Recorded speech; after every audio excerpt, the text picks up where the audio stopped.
the Viceroy before Mountbatten is on record saying that the Quit India movement failed. They cracked their bones, put them in jail. What ultimately gave us independence was the complete cracking of Britain by the Second World War.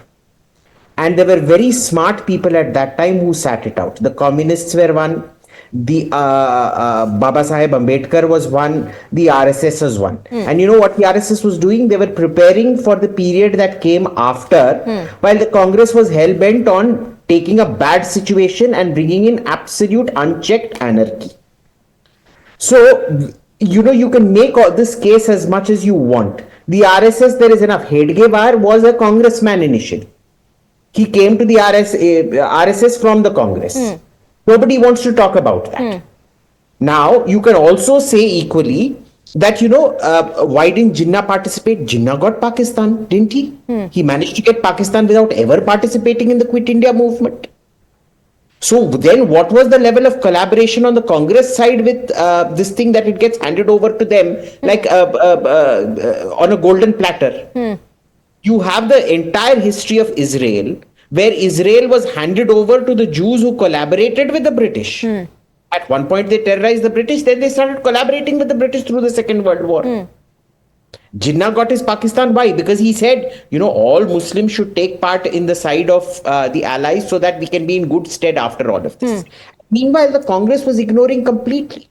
They were ignoring the military factor completely. After independence, they reduced the salary of all army men by half. Right. They reduced the chief of army staff from being second to the viceroy to being lower than the cabinet secretary in the list of presidents. Okay. क्या vision की बात कर रहे हो? Tehseen wants to come in. Tehseen wants to come in. On 9 September, the fasting 77-year-old man from Kolkata comes to Delhi, our Mahatma. He meets Guru Golwalkarji in Delhi. On 12 September, the record, it's printed, the record. And this is what he says about his and Dr. Dinshaw Mehta's meeting with Guru Golwalkarji. He tells Guru Golwalkarji on his face that the RSS hands are steeped in blood. I'm quoting Gandhiji verbatim. Now, my question to you is, on 12 December 1948, the first president of India writes to the first Home Minister of India, Sardar Patel, saying that the RSS, point 4 of the letter, is a violent organization, secretive organization that uses secret means. And it does not come under the constitution. Now, I'm saying, leave the past. Let's talk about today. Today, the fact of the matter is that whatever the BJP stands for, it stands for intolerance. You spoke about Manish Tiwari. Is this Manish, not intolerance? One second, please allow me. Manish Tiwari was allowed to speak on another bill. All MPs get a chance, Congress MPs get a chance in Parliament. It's not Man Ki Baat, Manish Tiwari was part of the delegation. Manish Tiwari was part of the delegation. And he said it in the interview with Navika Kumar. Manish Tiwari said, Tehseen Poonawala, when I'm not allowed to speak, I have friends like you. He said he was not allowed to speak. Tushar Gupta wants to come in. 1 second. Tushar Gupta wants to come in. Tushar Gupta. You know, every time we end up in this debate, what did RSS do for independence? What did the Congress do?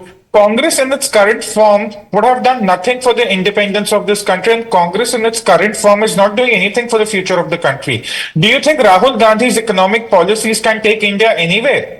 Do you think the current political model of the Congress can take India anywhere? I mean, it's all good to sort of romanticize history for your political gains. But what is happening today? Rahul Gandhi's economic policies are suicidal. We have seen that once you had 40 years of rule of the Congress, in 1990 we were bankrupt. We do not want that again. And that is why I come back to my original point that Congress's politics led by Rahul Gandhi has no place in modern India. And the part of the party that wants to go down with him, we are happy for them to go down with him. But India wants to move on. India doesn't want to sort of, you know, keep putting this one family on a pedestal and worshipping I'm completely out of time for debate number one. No, I'm completely out of time. On April 28, 2025, the Supreme Court had lambasted Rahul Gandhi for his insulting comments on Veer Savarkar, stating, no way you treat the freedom fighters. Rahul Gandhi hates Bharat Let's also accommodate Janata's voice. This is what Radhakrishna has said. Not praising alone, but remaining gulam to Nakli Gandhi family is the main criteria for any position in the party or government when in power.